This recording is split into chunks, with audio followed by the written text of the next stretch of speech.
¿Quién se acuerda qué tema estamos viendo? Las bienaventuranzas, el sermón del monte. Estamos hablando del sermón del monte. ¿Y cuántas bendiciones hemos visto? Muchas no, hemos visto 3 bienaventuranzas, sí señor. Mateo 5:6. Vamos a hablar hoy de la 4ª bienaventuranza de ese sermón. Amén. Mateo capítulo 5, versículo 6. Dice la palabra de Dios, yo tengo la versión Reina Valera. Dice la palabra de Dios, es un versículo corto, pero tan potente. Bienaventurados los que tienen hambre y sed de justicia, porque ellos serán saciados. La repito, bienaventurados los que tienen hambre y sed de justicia, porque ellos serán saciados. Señor, te alabo y te bendigo en esta hora, porque soy un convencido, Señor, de que mientras tu palabra es predicada, tu espíritu liberta, tu espíritu llena, tu Espíritu Santo sana, Señor, y da las necesidades de cada vida y de cada corazón donde esta palabra, tu palabra, es lanzada, Señor. Te alabo y te bendigo en Cristo Jesús. Amén. Bueno, el tema lo llamé un espíritu hambriento y sediento. Vamos a analizar un poquitico esta bienaventuranza, o qué es lo que nos quiere decir el Señor en el día de hoy. Bienaventurados los que tienen hambre y sed de justicia. Recordemos que el Señor venía hablando, el Señor estaba despegando su ministerio, no quiero decir inmediatamente, pero su ministerio sobre la tierra había despegado hacía relativamente poco, y su fama ya se había hecho notoria. Acuérdense que sale de las bodas de Canaán, empieza a hacer todo el recorrido, llama a sus apóstoles, hace la escogencia de sus apóstoles, y empieza a hacer milagros y maravillas por toda la región de Palestina, de Judea, y por toda la región de Galilea. Los invito un poquitico más atrás en Mateo, mantengan marcado Mateo 5, pero vámonos a Mateo 4:23. Dice la escritura, Mateo 4:23, una hoja atrás, casi al final del capítulo, y dice, y Jesús recorría toda Galilea enseñando en las sinagogas de ellos y predicando el evangelio y sanando toda enfermedad y toda dolencia en el pueblo. Uno a veces pasa por encima de las porciones de palabra que lee y no enlaza, que es lo que estamos aprendiendo en hermenéutica. A veces el contexto no enlaza una cosa con la otra. Uno a veces saca un versículo y se olvida de lo que hay detrás.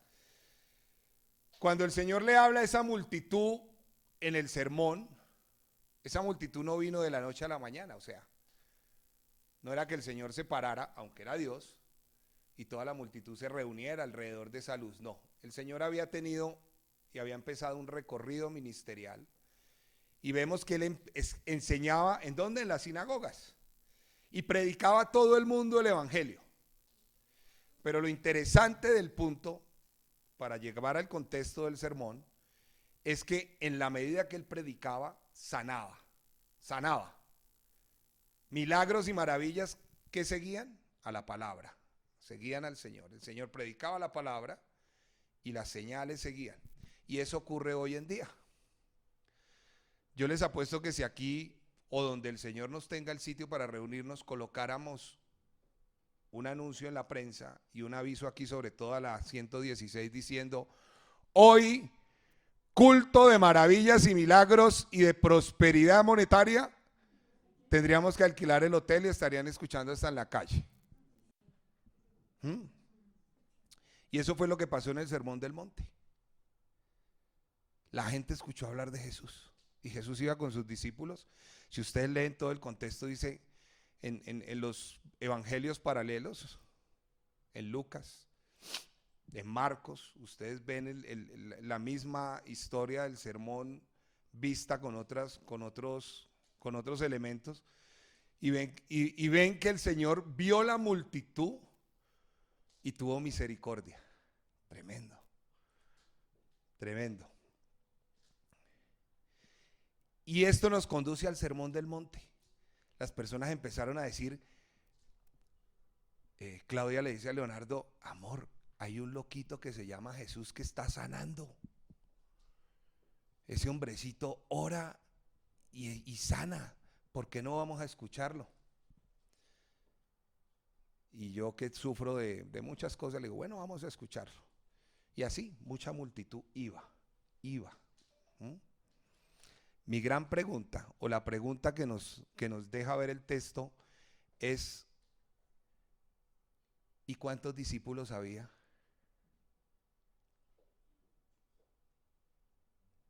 Había una multitud. Y déjenme decirles que en una multitud hay mucho de nada. ¿Cuántos discípulos había? 12. 12 discípulos había. Había uno escogido, pero eran 12. Había uno escogido para perdición, pero eran 12. Y aquí vemos un principio de vida cristiana impresionante. Solo los verdaderos discípulos se acercan al maestro a recibir la enseñanza. Y aquí estamos en el monte, los que son discípulos, recibiendo la enseñanza del Rey de Reyes y del Señor de Señores. Y en este caso empieza el Señor a hablar de sus bienaventuranzas. ¿Alguno se acuerda qué quiere decir bienaventuranza? Muy bendecido, muy dichoso. O sea, no es solo bendecido, muy contento. El Señor empieza a repartir de manera absurda, digo yo, esa gracia que da Él para dar. Él no se retiene en darle a su pueblo, Él no se retiene en darle a sus hijos. Simplemente empieza a dar y dice, muy dichosos, muy bendecidos, muy llenos, muy plenos todos aquellos que quieran escuchar este mensaje que yo tengo hoy para ustedes, dice el Señor, y quieran apropiarlo para sus vidas. Eso indica muchas cosas, como vamos a ir hablando. Todavía no me he metido en el tema, vamos a ir haciendo contexto. Entonces, lo que hemos visto hasta ahora, el Señor nos ha hablado de una pobreza espiritual. Es necesario, y nada en el Señor es al azar. Él estableció un orden para irnos conduciendo progresivamente, en el caso del sermón, a un resultado específico. A un resultado específico. Siempre acuérdense de eso. ¿Es necesario que nosotros tengamos pobreza espiritual? Claro. Es necesario que nosotros, por nosotros mismos, no podemos hacer nada para ganarnos el favor de Dios, menos para ganarnos la salvación. Es necesario que recordemos que en todo momento somos tan pobres que necesitamos siempre enteramente, en actitud de humillación. Yo comparaba este término de la pobreza espiritual y el contexto me habla de que esta pobreza habla de una persona que se humilla hasta el extremo, que pierde toda su vergüenza para pedir. Muchos de nosotros a veces, en algunas ocasiones, el Señor o malas decisiones que hemos tomado en la vida nos ha llevado a que tengamos que pedir, pero uno es, ¿cómo dice uno? Uno conserva su dignidad. Entonces, para pedir uno va así, va con el rostro arriba y todo recto. Pero esta pobreza, cuando el Señor dice pobres, los pobres de espíritu, habla de una persona que ha perdido todo orgullo y se arrastra con una necesidad extrema pidiendo, Señor, dependo de ti. Esa es la actitud que requiere. Entonces, el Señor nos habla de esa pobreza. Luego habla que después de esa pobreza nos conduce a un estado de ¿qué? De reconocimiento de esa necesidad. Por eso lloramos. Y por eso Él dice, bienaventurados los que lloran, por causa de reconocer que me necesitan, por causa de las aflicciones que tienen por mi nombre. Bienaventurados los que lloran, porque yo les daré consolación. Ellos recibirán consolación. Y después de esa consolación y de ser levantados, reconfortados, ¿qué nos dice el Señor? Bienaventurados los mansos, porque de los mansos es ¿qué? ¿Heredarán la tierra o es el reino de los cielos? Me perdí. Ok, es el reino de los cielos. Muy bien. Y vean lo tremendo. En todas esas tres cosas, antes de conducirnos a la que nos reúne hoy, el Señor hace énfasis en una cosa. Él está hablando de lo externo. Mi hermana canta hermoso. Ahí la escuché, canta hermoso, afinada, entonada, la nota donde es, cae en el punto, buena tesitura. Y eso es lo que mira el mundo, el talento, la habilidad. Pero el Señor habla del interior del corazón, donde nosotros ni aún mismo podemos ver. El Señor está hablando de unas características del carácter, no de las habilidades. Y aquí es donde vamos a profundizar un poco. El Señor hace énfasis sobre la condición interna de la persona. Y vamos a ver cómo estas tres cosas empiezan a enlazar con la justicia.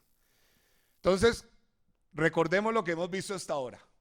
Mateo 5:1 dice, y viendo el Señor la multitud, es decir, el Señor ya tenía preparado el mensaje, Él sabía lo que iba a hacer.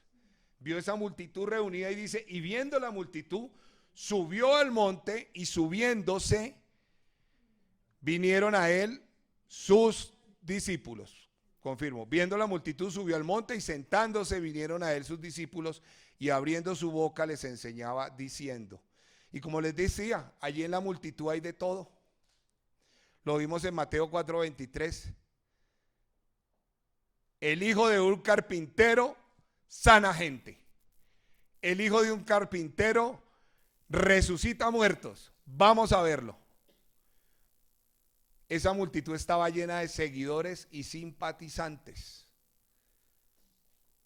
Y hoy la iglesia de Cristo, en general, eso me hablaba en estos días que estaba preparando el mensaje, el Señor, hoy su iglesia, como en ese entonces, me hace entender porque angosta es la puerta que va al reino.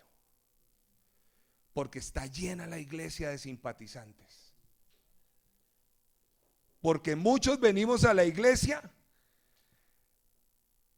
a querer arrebatar las cosas de Él. Pero pocos queremos los compromisos de Él. Quiero la sanidad, pero no quiero dejar el orgullo. Quiero que se me abran puertas inmensas en el éxito de los negocios, pero no quiero dejar el odio y el resentimiento que tengo, o la adicción a cierto pecado que tengo. Hoy la iglesia está llena de simpatizantes. Por eso me quebranté un poco el mensaje que escuché ahorita al cierre. ¿Nos conformamos tampoco? ¿Nos conformamos con la sanidad de un cáncer? Pero perdemos nuestra vida eterna por mantener un orgullo todavía sin quebrantar. Nos conformamos con una gran posición política, económica, en el trabajo, qué sé yo, pero perdemos la comunión con el Espíritu Santo, con la paz, con su gozo, con su dirección. Y ve que el Señor no le interesaba a las multitudes, no en el sentido de que no las amara, sino no le interesaba a las multitudes para repartirles ese tipo de regalos o ese tipo de bendiciones. El enfoque de Cristo en esa época, antes de que Él se encarnara y hoy en día por medio de su Espíritu a la iglesia, ha sido sobre la condición interna de nosotros y nuestro conflicto frente a Dios. Porque créanme, hermanos, que aún estando aquí al frente, ustedes sentados ahí, aún tenemos conflictos frente a Dios. A mí me llega mucho cuando el pastor nos dice, Dios demanda respuestas. ¿Qué respuesta le están dando ustedes a Dios? ¿Qué respuestas? Los domingos venimos aquí, todos nos vemos santos. Salimos de acá, no sé cómo nos vemos. Eso sí lo sabe el Señor porque Él es omnipresente y lo sabe. Pero ¿qué conflictos tenemos frente a Dios y qué respuesta le estamos brindando a Dios frente a ese conflicto? ¿Aún te da urticaria darle la mano a esa persona que te hizo daño hace años? Aún se te contrista el corazón y se entristece cuando piensas por la decepción que causó ese esposo, ese hermano, ese amigo, esa amiga.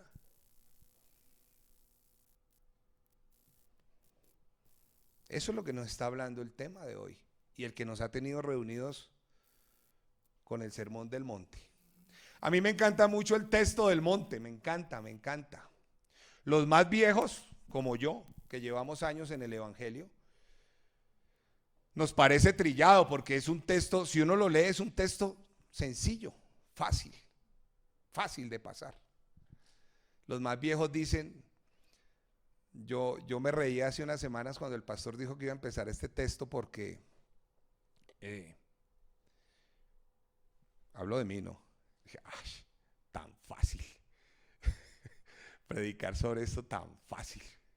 Esto es de las primeras cosas que uno ve cuando llega al Evangelio. Los más viejos ven esto a veces trillado, pero es tan importante mantenernos en el centro de ese foco de la palabra del Señor. Vamos a ver unos punticos de este tema, de lo que nos ha enseñado el texto hasta ahora. Entonces, estoy todavía en la introducción, hermanos. Lo primero es que Jesús está enseñando, y vuelvo y lo repito, a sus discípulos sobre el estado interno del corazón de un discípulo, no de un seguidor. Por eso empecé hablando de que en la multitud hay mucho de nada, mucho simpatizante, pero el verdadero discípulo, que es a quien va dirigido este mensaje del Señor, está hablando sobre el estado interno a cada uno de ustedes, porque Dios siempre ha estado enfocado en la formación de su carácter en él. ¿Ustedes se acuerdan de dónde viene la palabra carácter? Sí recuerdan los que han estudiado algo de este tema. El carácter o charis era una máquina romana donde se ponía un pedazo de metal y se imprimía con fuerza una imagen, con fuerza. Nosotros estamos en esa máquina de imprimir carácter de Dios. Dios nos tiene en esa máquina, a los discípulos nos tiene, Él nos mete en esa maquinita y aprieta por medio de las pruebas, aprieta por medio de los sufrimientos, aprieta por medio de las decisiones que tenemos que ir caminando día a día, porque Dios siempre está más interesado en formar su carácter en nosotros que en las señales por las cuales Él puede obrar a través de sus discípulos. No hay nada más peligroso, hermanos, que un discípulo del Señor que no tenga el carácter del Señor en el proceso de forjamiento, porque siempre vamos a estar en ese proceso hasta que Él venga. No hay nada más peligroso, y ustedes lo ven, muchos venimos de iglesias donde hay varones llenos de habilidades, como digo yo, skills, llenos de habilidades, llenos de talento, llenos de perborrea, como digo yo, hablan bonito, oran y uno dice, wow, y uno ve por allá atrás cae la gente y eso, el manto y todo eso, y milagros hay, sí, milagros hay.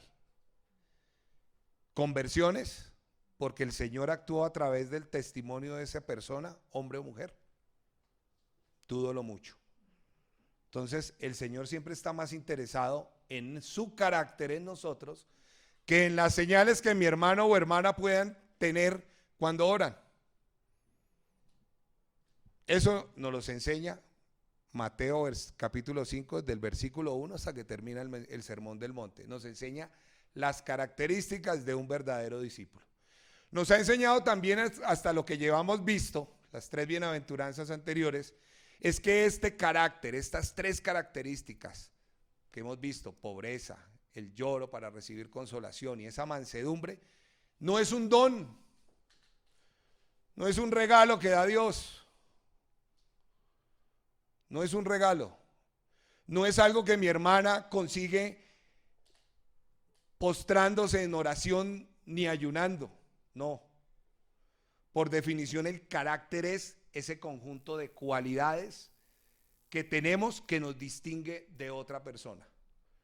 y que nos distingue de los demás. En otras palabras, es nuestro modo de vida, es nuestro modo de pensar, es nuestro modo de hablar y es nuestra forma de obrar. ¿Cuántos de aquí obran y engrandecen a Cristo con sus vidas? ¿Piensan lo que Dios piensa? ¿Vemos a través de sus ojos? ¿Escuchamos lo que el Señor quiere que escuchamos? ¿O al contrario, en nuestro trabajo ocultamos que somos cristianos? A mí me pasaba, yo tengo que testificar, durante un tiempo recién convertido todo el mundo sabía que era cristiano. Pasaron los años y me volví de la secreta. Nadie sabía que era cristiano. Escuchaba a personas horribles del mundo, compañeros míos, hablar cosas terribles de infidelidades, de pecados, verlos cometer, y mi boca no se abría por ser políticamente correcto. ¿Cuántos de ustedes diciéndole aquí hoy al Señor, sí Señor, yo soy cristiano, te alabo, te bendigo, no nos distinguimos de los que allá afuera no lo conocen?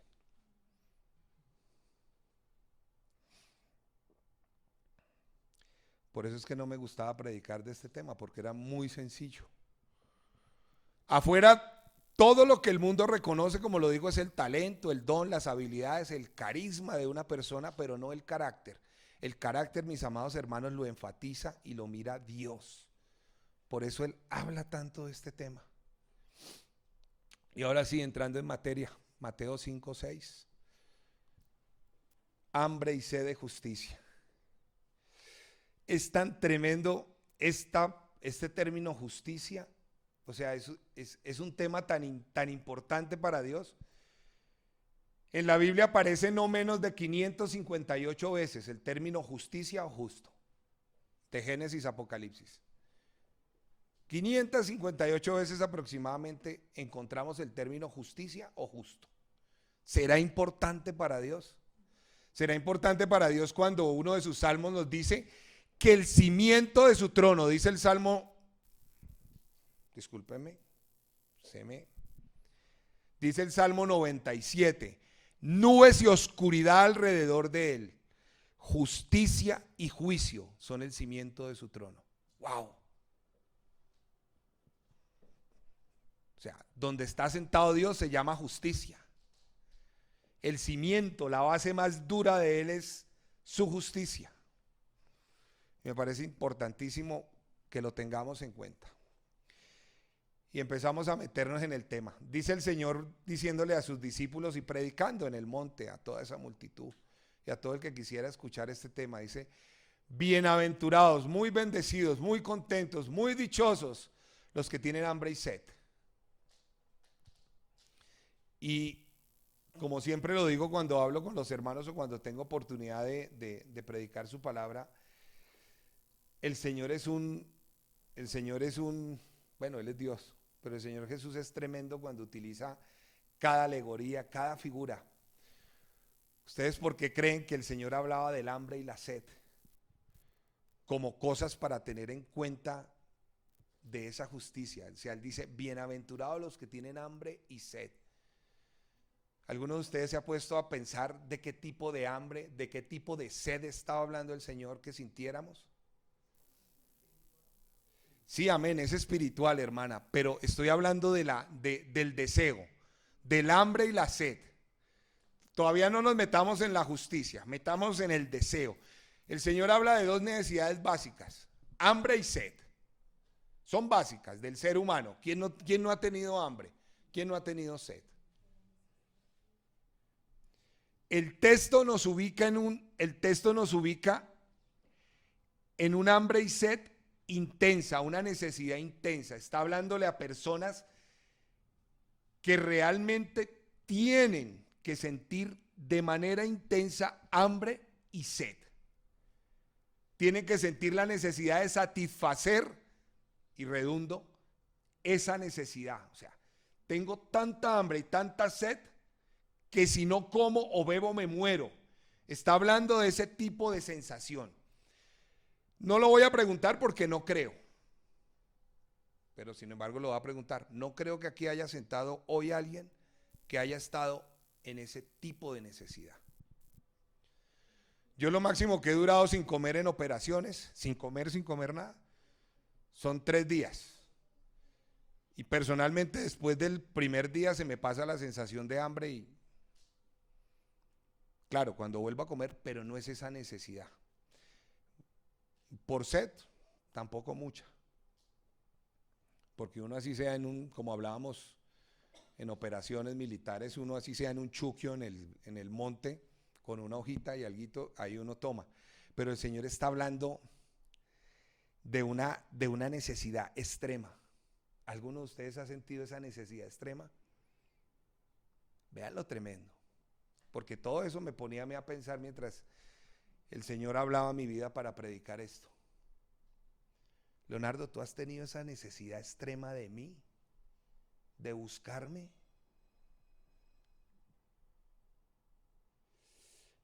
Es tremendo porque el Señor, cuando le dice a sus discípulos que lo están escuchando, bienaventurados el que tiene hambre y sed, el Señor sabía perfectamente que estos hombres de esta época le estaban entendiendo el sentido que él le daba a estas dos palabras. Por eso me detengo un poquitico aquí, porque ninguno de nosotros entiende realmente este sentido. El Señor le estaba hablando a un pueblo que llevaba siglos esperando a un Mesías. Tenían hambre y sed de libertad extrema. El Señor llega en un tiempo histórico de la humanidad en esta región donde este pueblo oprimido moría de hambre. El 90% de los jornaleros que trabajaban en el campo o que estaban en las ciudades, en la Decápolis, en Jerusalén, uno a veces lee esto, pero se olvida de materias importantes como la historia bíblica, la geografía bíblica. Esta zona no era una zona fácil de vivir y la mayoría de estas personas oprimidas por el Imperio Romano vivían, a excepción de una pequeña élite religiosa, vivían en la extrema pobreza. Un jornalero de esa época, para que lo comparen, ganaba un denario diario. Un denario a precio de hoy, buscando por internet, los estudiosos no se ponen de acuerdo. Dicen que un denario a precios de hoy en día, o sea, yo me muelo el lomo todo el día trabajando y al final de la jornada extiendo mi mano y mi jefe me paga entre $70, entre 70 centavos de dólar y $2. Saquemos el promedio, 5,000 pesos colombianos por todo un día de trabajo. Esta gente vivía históricamente en el siglo I, vivía en la línea de la inanición o de morirse de hambre. Y a un jornalero o a alguien que trabajaba de artesano lo seguía una esposa y bajito 3 hijos. Porque en esa época entre más hijos se tuvieran, mayor bendición de Dios. No sé, escasamente podían comer carne, y no sé qué tipo de carne, una vez a la semana. Entonces el Señor sabía cuando le decía a la multitud, muy bienaventurados son ustedes cuando tienen hambre y sed de justicia. Esto es particularmente cierto en esta bienaventuranza.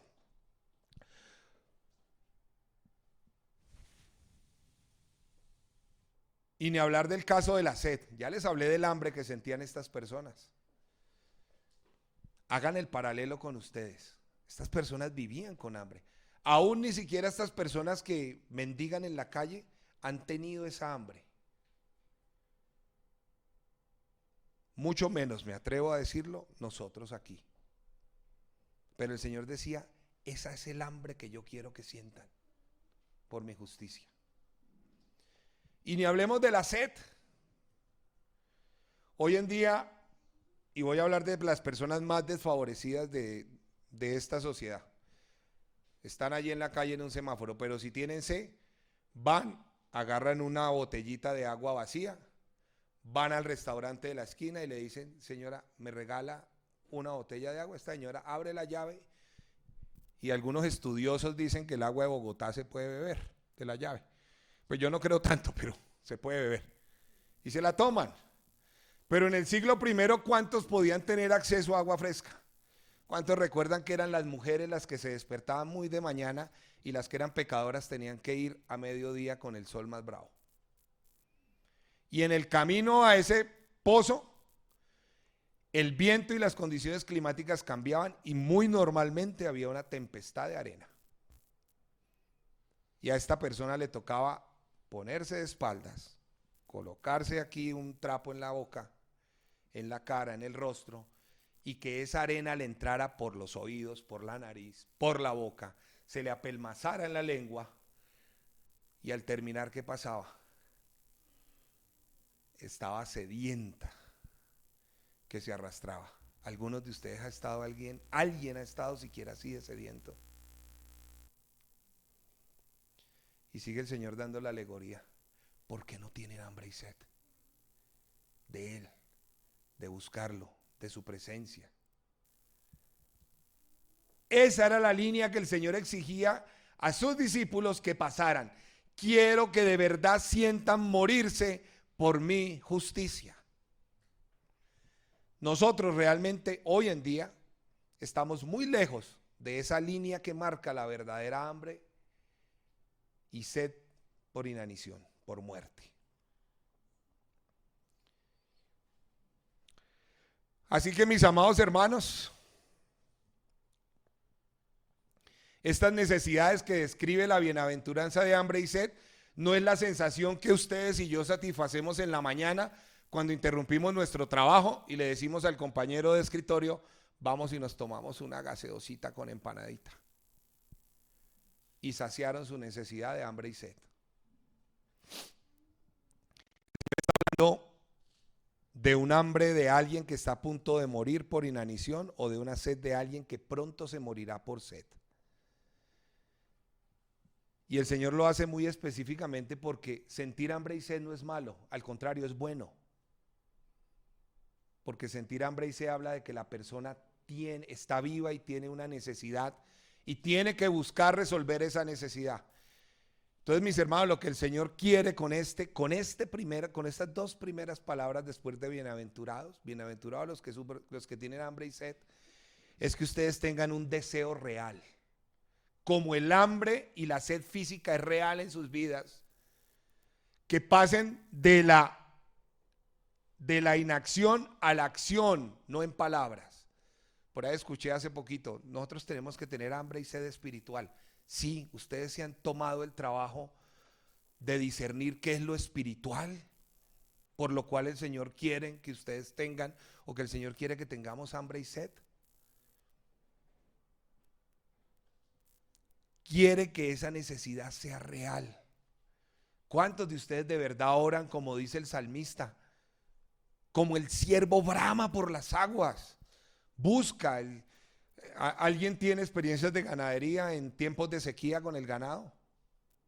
Les cuento, el ganado cuando no tiene agua cerca, se desespera, se embravece, se enloquece y empieza con su nariz a escarbar. Él escarba y huele, escarba y huele y empieza con los cascos a abrir huecos porque ellos huelen el agua, a veces está muy profunda pero la huelen. Muy parecido en el mundo animal, los ciervos hacen lo mismo y empiezan a bramar con dolor. Entonces el Señor quiere que esa necesidad real de hambre y sed desde el punto de vista espiritual sea algo real. No que ustedes o yo digamos, Señor, sí, yo necesito de ti, tengo hambre y sed de ti. Recuerdo que hay una canción, una alabanza cristiana que habla de como el ciervo brama por las aguas, así tenemos hambre y sed de ti, Señor, algo así dice la alabanza. No, el Señor no quiere eso, no quiere que se vuelva palabras en nuestra vida, quiere que sea una sensación real. Que cuando mi hermana se levante en la mañana diga, me siento incompleta, me acosté, sí, me levanté, pero estoy incompleta, Señor, sí, te necesito a ti, y va y lo busca. Ese es el hambre que dice el Señor, que sea un deseo real. El Señor habla que sea un deseo natural. El deseo espiritual de tener hambre y sed por Él debe ser tan natural como cuando mi hermana María Claudia deja de comer en la noche y en la mañana se levanta a desayunar porque tiene hambre. Es natural. Así como el hambre y la sed natural, en lo físico, en lo material, es así de natural, esa misma naturalidad tiene que haber para nosotros, hambre y sed. Porque eso demuestra que somos somos sanos. ¿A quién se le van las ganas de comer? Al que está enfermo. ¿Tiene ganas de comer, hijo? No, estoy maluco. Pero una persona sana tiene ganas de comer, tiene ganas de tomar algo. Ese deseo natural en lo espiritual también tiene que ser de la misma manera. He hablado de la intensidad de ese deseo. ¿A quiénes les gusta el dulce? Aquí las tortas, los postres. Yo soy un aficionado a los postres. Mi esposa me conoce, me pongo de mal genio cuando después del almuerzo, ella no me tiene nada dulce en el almuerzo, por eso ella siempre en el mercado me compra pedacitos de chocolate. No soy muy dulcero, ¿no? O sea, sí soy dulcero, pero no en grandes cantidades. Me los dosifica. Entonces, tengo que tener algo dulce. Es un deseo intenso. Si no, no almorcé. No almorcé. Ese deseo intenso tiene que estar para nosotros en lo espiritual. Lo que no nos gusta, esta hambre y esta sed de la que habla el Señor tiene que ser un deseo doloroso. Como el hambre y la sed real pueden ser dolorosas. Espero que ninguno de ustedes haya sentido dolor de hambre física en su vida.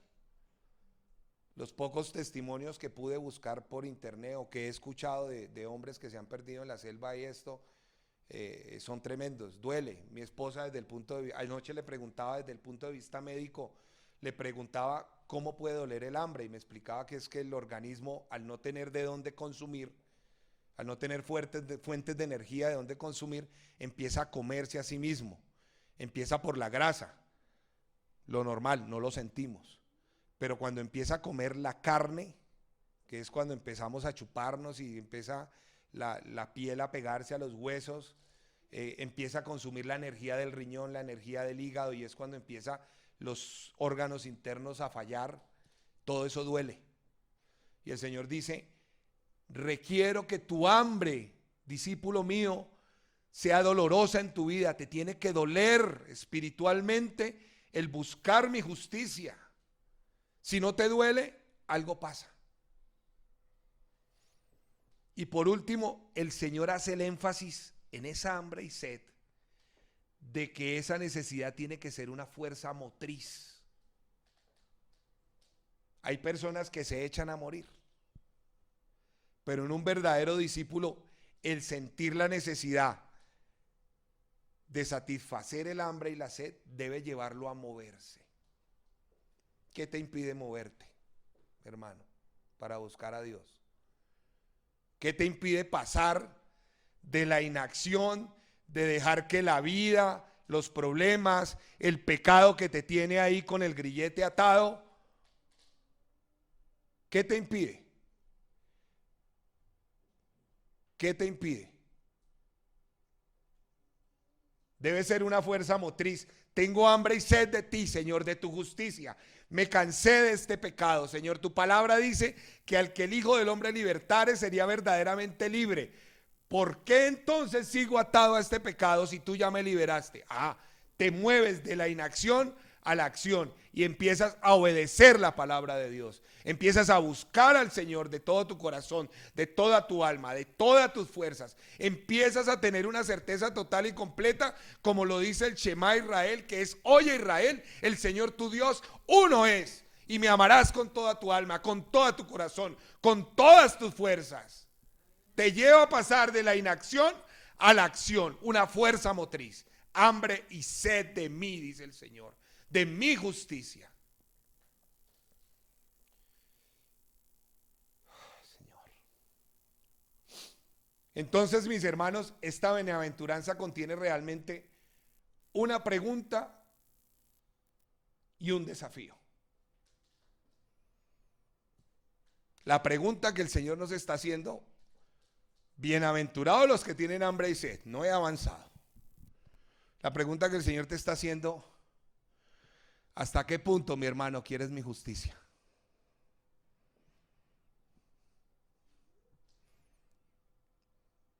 ¿Cuántos de ustedes de verdad anhelan esa justicia?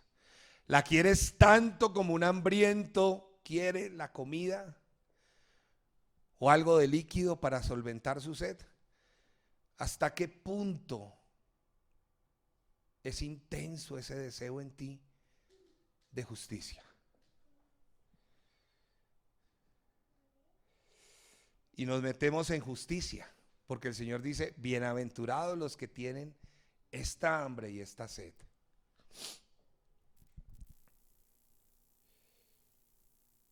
Bienaventurados los que tienen esta hambre y esta sed. Wow.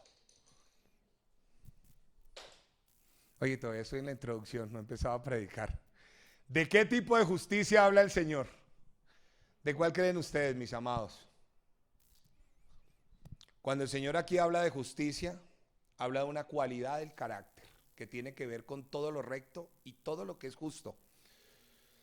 Los que son más estudiosos sabrán que el Señor se está refiriendo de una raíz que dikaisune o dikaizo, que quiere decir justicia, y se habla de una cualidad del carácter que tiene que ver con todo lo recto y con todo lo que es justo. ¿Cuántos hacemos lo recto y lo justo? Nadie. Romanos 8 lo habla claramente. ¿Quién hay que haga lo justo? Todos estamos destituidos de la gloria de Dios. Pero cuando Cristo llega a nuestra vida, ya nos olvidamos. Y es lo que ha olvidado la mayoría de la iglesia el día de hoy. Cuando Cristo llega a nuestra vida, ¿quién es el que vive? En mí, Cristo. Yo ya no vivo, hermanos, ustedes están muertos, han sido resucitados, revividos por la gracia de Dios espiritualmente. El Señor le ha tenido que tropezar con una mano de muertos para poder soplar de su espíritu y revivirlos, o revivirnos a todos nosotros. Romanos 3:5 dice claramente, voy a leer la versión traducción en lenguaje actual, Romanos 3:5. Todo lo malo que hacemos demuestra que Dios es justo. Todo lo malo que hacemos demuestra que Dios es justo cuando se enoja y nos castiga. No por eso vamos a decir que Dios es injusto. Dios da a cada quien lo que se merece en su justa medida. Esto es un tema tan grande que tendríamos que pasarnos, yo creo que un año completo tratando de establecer todo el tema de justicia. Voy a tratar de correr en el tema, pero básicamente este atributo de Dios como justicia es la manifestación de su santidad. Nosotros decimos Dios es santo, santo, santo, pero la manifestación visible de su santidad es su justicia. Porque Él nos da a cada uno de nosotros lo que merecemos. ¿Y qué merecíamos antes de llegar al Señor? La muerte. No merecíamos nada. La cruz la merecíamos nosotros y sin embargo dice la palabra que el Señor, el Padre en Cristo derramó su justicia y nos justificó. De tal manera que cuando Dios te mira a ti, a cada uno de nosotros, no nos mira a nosotros. ¿A quién mira? A su Hijo, a Cristo. Por eso nosotros somos la manifestación viviente de Cristo en la tierra. Y lo dudamos. Nos da miedo, nos da pena, nos da temor decir que somos cristianos.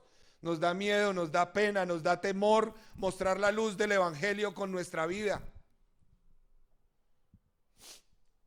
Esta palabra justicia también habla de un rasgo, ya hablé de la justicia de Dios, ahora vamos a verla como rasgo del carácter en nosotros. Y tiene una implicación bastante grande, porque al ser un rasgo del carácter de Dios, escúchenme bien, Cristo vive en mí y la justicia es un rasgo de su carácter. Y si Cristo vive en mí, los verdaderos discípulos tienen que tener un deseo natural de practicar esa misma justicia. Por eso en este nuevo pacto, yo ya no me vengo, yo ya no soy ojo por ojo, diente por diente, Yo ya no respondo mal. Yo ya no oro mal como nos enseñaron hace unas semanas. Yo recuerdo con mucha vergüenza, que hasta hace poco oraba por mis enemigos diciendo, Señor, y el baldón que ellos tienen contra mí, devuélveselos al triple. ¡Wow! ¡Qué misericordia la de este siervo! ¡Qué misericordia! En mí, hermano, en ustedes, el rasgo de carácter de Cristo tiene que tener una necesidad innata, natural, dolorosa de replicarla y de practicarla. Y la pregunta sigue siendo, ¿lo hacemos? Porque al haber derramado, el Padre haber derramado su justicia en Cristo, nos justificó. Y la justificación, no me voy a meter en doctrina básica cristiana, que aquí todos creo que pueden saber más que yo. La justificación es el acto soberano de Dios en el cual declara sin delito alguno a todo culpable. Y eso fue lo que ocurrió en mi vida y en la de cada uno de ustedes que ha sabido decirle al Señor, Señor, sé mi Señor. Romanos 4:25 lo dice claramente. Todo aquel que cree en el sacrificio de Cristo. Romanos 4:25 dice, el cual fue entregado por nuestras transgresiones y resucitado para nuestra justificación. Si Jesucristo no hubiera resucitado, vana es nuestra fe porque no seríamos libres del pecado. Eso ocurrió cuando el Señor resucitó, nos justificó. Justificados pues por la fe, tenemos paz para con Dios por medio de nuestro Señor Jesucristo. Su muerte, su resurrección, creer en esa muerte y en esa resurrección nos lleva a tener paz para con Dios, para con el Padre. Eso está en Romanos 5:1. Esto, mis hermanos, obviamente habla de cómo la justicia de Dios queda satisfecha. Por eso este tema, como les decía al principio, más de 500 veces a lo largo de la Biblia se habla de justo y de justicia. Por eso es que el Señor se toma tan en serio el pecado de nuestras vidas. Y si el Señor se lo toma en serio, ¿por qué nosotros no tomamos en serio el pecado en nuestras vidas? Padres, ¿por qué no tomamos con tan falta de seriedad el pecado de nuestros hijos? ¿Por qué no los estorbamos? Esposos, ¿por qué tomamos de manera tan liviana la responsabilidad y el liderazgo de llevar a nuestras familias delante del Señor en santidad? Y todavía nos dejamos llevar por un carácter intemperante y respondemos mal a nuestras esposas y respondemos de manera áspera llamando a ira a nuestros hijos. Esposas, ¿por qué todavía tienen esa falta de sujeción con sus esposos cuando tienen la certeza de que el Señor ha hecho de sus esposos personas nuevas y de que siendo Cristo la cabeza de la iglesia, el hombre es la cabeza de la mujer? El Señor toma muy en serio el pecado en nuestras vidas y nosotros seguimos siendo livianos. Al pecado le decimos error. Al pecado le decimos falencia. Y no llamamos al pecado pecado. Y vemos a nuestros hijos tener conversaciones no santas y por llevar la fiesta en paz, como decimos en el mundo secular, no los estorbamos. Y porque mi mamita no se moleste conmigo, no le predico el evangelio.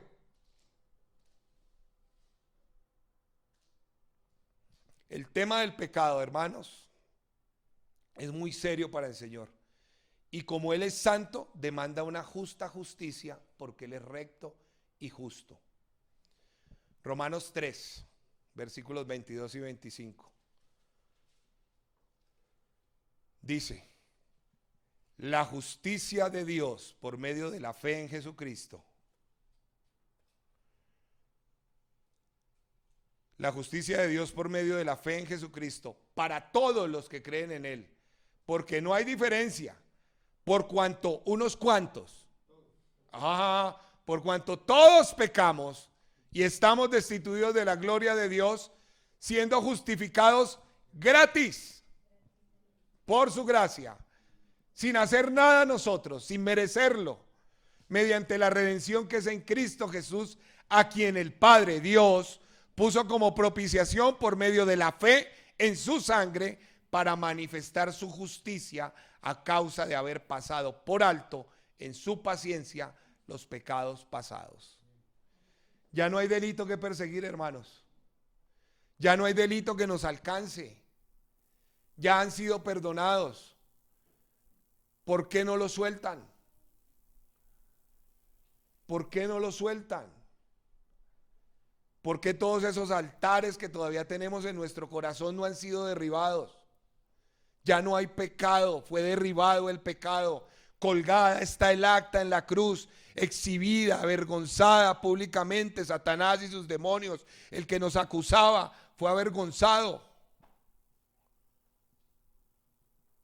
Y gratis, fuimos rescatados gratuitamente.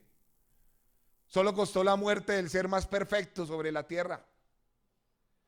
Al que no conoció pecado por nosotros se hizo pecado para que fuésemos hechos justicia de Dios en él. 2 Corintios 5:21. Hermanos, la justicia no es un término. La justicia es una persona, es Cristo. ¿Por qué seguimos azotándolo? Como si ya no lo hubiera. ¿Por qué seguimos sacrificándolo si ya él se sacrificó una vez? La justicia no es un término, es una persona, es Cristo. Y es cuando el Espíritu Santo nos da esta convicción, es que ustedes y yo, mis hermanos, debemos tomar la decisión de obedecerlo, así nos duela. Debemos empezar a mostrar un deseo intenso de hacer su voluntad, de agradarlo, de caminar en comunión. Eso, amados hermanos, se llama hambre y sed. Hambre y sed. Vamos a ver cuál es el hambre y sed de los cristianos hoy en día. Mateo 6:31, por favor. 6:31, 32. Vamos a ver nuestra hambre y sed. Les acabo de hablar del hambre y la sed que Dios demanda de nosotros. Ahora vamos a ver nuestra hambre y nuestra sed. No os afanéis, pues, diciendo, ¿qué comeremos? ¿Qué beberemos? ¿Qué vestiremos? Yo voy a parafrasear, pero ustedes están leyendo claramente. Porque los del mundo buscan todas estas cosas. Pero los cristianos, los verdaderos discípulos, saben que su Padre Celestial sabe de qué tienen necesidad. Hermanos, busquen primeramente el reino de Dios y su justicia, y todas estas cosas os serán añadidos. Aquí Cristo nos habla del afán de la gente, aún de la iglesia de hoy en día. La mayoría de nosotros queremos cosas materiales, pero el verdadero discípulo tiene que entender que el propósito de nuestras vidas no es lo material, sino lo celestial. Buscad primeramente el reino de Dios y su justicia. Su justicia. Hombre, qué difícil es explicarle esto a un no nacido de nuevo. Y qué difícil es explicarle a un nacido de nuevo tapiado por dentro, mano. ¿Cuántos de nosotros hay sentados aquí que ha escuchado esta palabra 1 y 1000 veces y no la entiende? Que el requisito que abre las puertas del reino de Dios es empezar por la justicia y dejar de anhelar lo que el mundo ata y por lo que el mundo llama éxito. Y aquí está configurada una de las primeras y más importantes leyes del reino de los cielos. La clave es buscar la justicia. ¿Cuál justicia? La de Dios. En palabras de la vida diaria, ¿cómo amas? ¿Cómo caminas? ¿Cómo piensas? ¿Qué estás viendo en internet cuando tu mamá no te ve? ¿Cómo hablas con tus amigos de la universidad o el colegio cuando no estás con tu papá? ¿Cómo te comportas en tu hogar cuando sales de la iglesia? ¿Qué tan transparente, tan ético, tan moralmente responsable con el testimonio de Cristo eres en tu trabajo? Esa es la clave, mis hermanos. ¿Cuál es mi propósito de existir en esta tierra? Hay cristianos con más de 5 años sentados en una iglesia que todavía se preguntan: Señor, ¿cuál es mi propósito? Tu propósito y mi propósito es glorificar a Dios con la vida. Tu propósito y mi propósito es buscar el reino de Dios. Tu propósito y mi propósito es testificar de su justicia, de su perdón, de su amor. Tu propósito y mi propósito habla de una actitud, de un corazón que lo busca con afán. Cuando Jesús dijo estas palabras tan corticas, bienaventurado el que tiene hambre y sed de justicia, sabía muy bien el impacto que estaría generando miles de años después. Aún estas palabras simbran los corazones de muchas personas que lo escuchan con un corazón abierto. Aún hoy en día hay personas que tienen realmente hambre y sed y lo buscan. Otros no lo buscan tanto porque se olvidan que la primera clave del mandato del reino es su justicia. Han olvidado ser siervos, los siervos del Salmo 42, como el siervo brama por esas aguas, como cantaba mi hermana ahorita en la alabanza que nos guiaba. En desierto y sequedal estoy. Anhelo tu palabra, anhelo de ti. Eso es, amados mis hermanos, hambre y sed de justicia. Y seguimos viendo la otra cara de la moneda. Vean lo tremendo, los cristianos seguimos buscando cosas materiales. Lucas 8:14, no lo busquen, yo lo leo por cuestión de rapidez. Habla de una semilla, habla de una palabra que ha caído en corazones que tienen el corazón entre espinos. Estos son los que oyen la palabra, pero oyéndose son ahogados por los afanes y las riquezas y los placeres de la vida y no llevan fruto. ¿Cuántos cristianos han conocido a ustedes así? ¿Y cuántos de ustedes, me incluyo, hemos sido así durante mucho tiempo? Conocemos la palabra, pero se ha ahogado porque estamos más pendientes de los afanes de este mundo y de las riquezas. Leonardo, tienes un llamado a mí para servirme. Ven y sírveme, Señor. Cuando me pensione de la Fuerza Aérea, cuando sea coronel, te serviré. El llamado que les estoy hablando lo recibí hace muchos años. Sírveme. No, Señor, cuando se mueran mis papás. Y cuando ellos se mueran, yo heredo y así lo tengo a fugias, porque es que yo veo a los pastores y los pastores la llevan del bulto. No, entonces yo, cuando me pensione, Señor. No, Señor, déjame enterrar a mis padres, yo los lloro. No, Señor, cuando tenga el reconocimiento de las iglesias, yo te serviré. Hijo, pero es que el Hijo del Hombre no tiene dónde recostar su cabeza. Las zorras tienen madriguera, pero el Hijo del Hombre no tiene dónde. Uy, Señor, pero es que a mí me dijeron que seguirte a ti era hotel 5 estrellas. Era casa, carro y beca y muchos viajes en primera clase.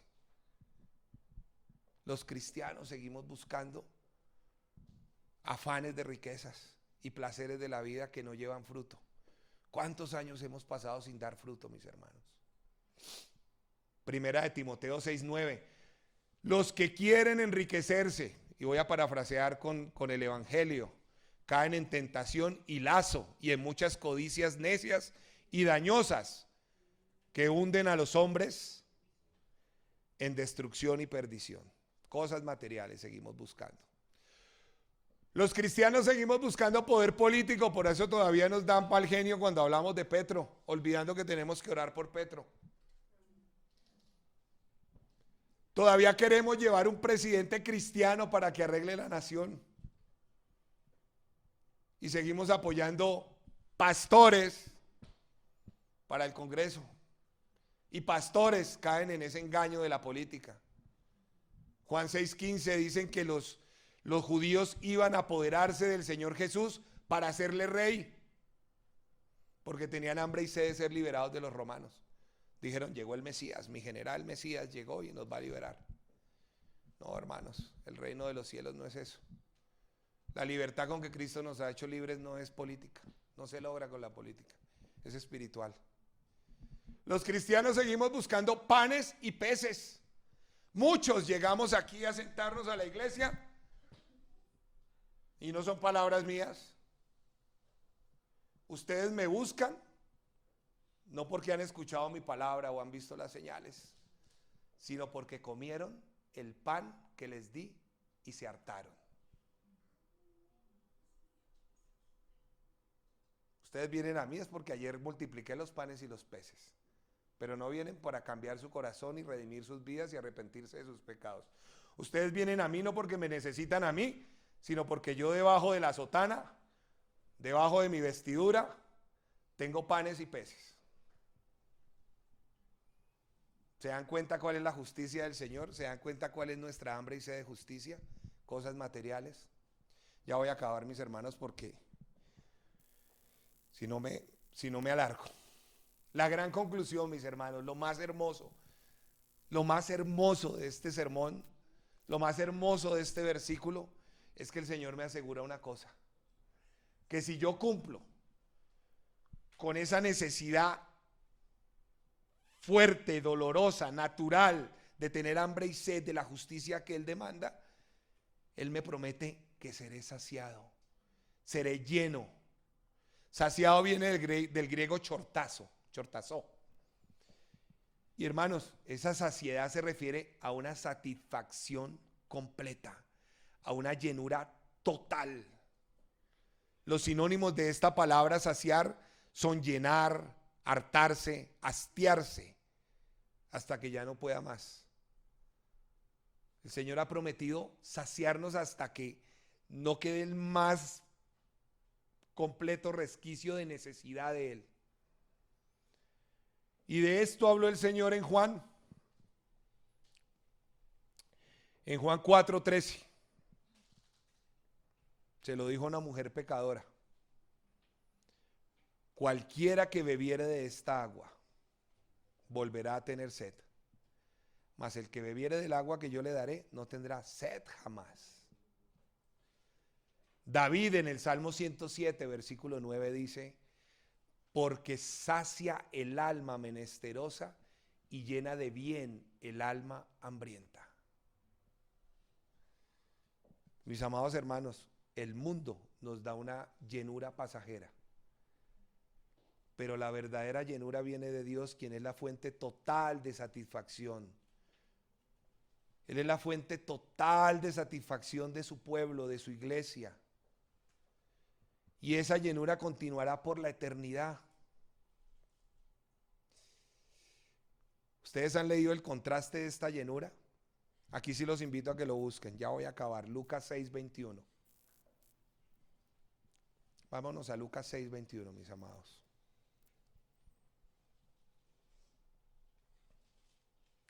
Amén. Dice la palabra de Dios. Vean lo tremendo. Pongan atención a los detalles de los versículos. Bienaventurado los que ahora tenéis hambre. Ahora, habla de un ya. Váyanse al versículo 25. Pero hay de vosotros los que ahora estáis saciados porque tendréis hambre. Esta palabra es dura, mis amados, porque le está hablando a todos los legalistas, a todos los religiosos, a los fariseos de la época. El legalista, el fariseo estaba diciendo: yo no necesito de Dios, de su justicia, porque yo soy justo por la ley escrita, ¿no? Y era imposible que esa ley pudiera cumplirse a totalidad. Y el Señor le dice: bienaventurados todos aquellos que tienen pobreza espiritual para reconocer que tienen hambre y sed de mí. Ustedes, los que se dicen que por portarse bien, que por venir un domingo, que por congregarse un martes, que por despertarse a las 5:30 de la mañana un miércoles, un viernes, para que nos veamos, Cuando en su corazón saben que todavía no tienen esa hambre y sed del Señor, el Señor les dice: ay de vosotros los que todavía estáis saciados, porque tendréis hambre. Buscadme mientras yo pueda ser hallado, porque vendrán momentos cuando Él no pueda ser hallado. Buscadme y viviréis, dice el Señor. Si buscamos de verdad al Señor, tendremos hambre y sed de su justicia para entrar a su reino. Les pregunto, ¿cómo estamos edificando nuestra vida? Y ya para terminar, las primeras 4 bienaventuranzas, porque acabo de exponer la cuarta: bienaventurado, muy bendecido aquellos que tenemos hambre y sed de justicia, porque seremos saciados. Estas 4 mensajes anteriores, 3 y cuarto con este, hablan del carácter y con nuestra condición interna del corazón. Y todas van entrelazadas para mostrarnos la bienaventuranza más hermosa para mi parecer en este sermón. No la vamos a ver hoy, y es la de la misericordia. Un verdadero discípulo no puede llegar a tener la misericordia que exige Dios si primero no tiene el carácter que Dios demanda con las otras 4. Un verdadero discípulo no puede llegar a mostrar su amor, el amor de Dios, cuando todavía está hundido en el yo y no puede avanzar en la vida del reino. Podemos avanzar en la vida del mundo, pero no avanzamos en la vida del reino de los cielos. Así que, mis amados hermanos, el llamado el día de hoy es a permitir que Cristo siga formando en nosotros esos rasgos. Termino compartiéndoles una frase de un comentario bíblico que encontré a este respecto. Es como un poema y dice: ah, la bienaventuranza del que anhela una integridad total, como ansía el que está muriendo de hambre el alimento y el agua, porque esta persona alcanzará una completa satisfacción. Padre, yo te doy las gracias en esta hora, yo te alabo y te bendigo, Señor. Tu palabra ha sido expuesta, Señor. Ha sido tu justicia la que ha hablado hoy, Señor. Perdónanos, Señor, porque muchas veces no hemos sentido ese deseo natural, ardiente, doloroso, total, motriz, que nos indica que debemos movernos, Señor. Perdónanos porque muchas veces hemos pasado por encima de tu palabra y la hemos vuelto tan light. Enséñanos a edificar sobre ti, Señor, sobre tu palabra. Alabo y bendigo la vida de los que aquí están, Señor. Alabo tu nombre, Señor, por lo que tú estás haciendo, porque sé que mientras tu palabra es predicada, tu Espíritu Santo liberta. Porque sé que mientras tu palabra es escuchada y sembrada en los corazones, tu Espíritu Santo llena, Padre amado, en el nombre poderoso de Jesús. Llena, rompe toda cadena de impiedad y de atadura, Señor. Alabo y bendigo tu nombre, porque mientras tu palabra es predicada, Señor, se rompen cerrojos de bronce, Señor. Se cierran puertas al pecado, Señor, en la vida de mis hermanos. Alabo y bendigo tu nombre, Señor, porque mientras tu palabra es predicada, tu Espíritu Santo redarguye de juicio, de justicia, Señor, de pecado, y nos lleva a rendirnos delante de ti, Señor. Perdónanos, Padre, por no buscar primeramente el reino de Dios y su justicia, Señor. Bendecimos tu nombre en esta hora. Alabamos tu nombre, Cristo amado, en esta hora. Sé tú en nosotros y nosotros en ti uno, como uno eres tú con el Padre, Señor. Guíanos por tu Espíritu. Te lo pedimos en el nombre poderoso de Jesús. Llénanos, fortalécenos, esfuérzanos, Señor, para tomar las decisiones no nuestras, sino tuyas, guiados por ti, en el nombre poderoso de Jesús. Padre, gracias, Señor. Gracias, mi Rey. Gracias, amado Dios. En el nombre de Jesús, bendecimos tu nombre. Amén y amén.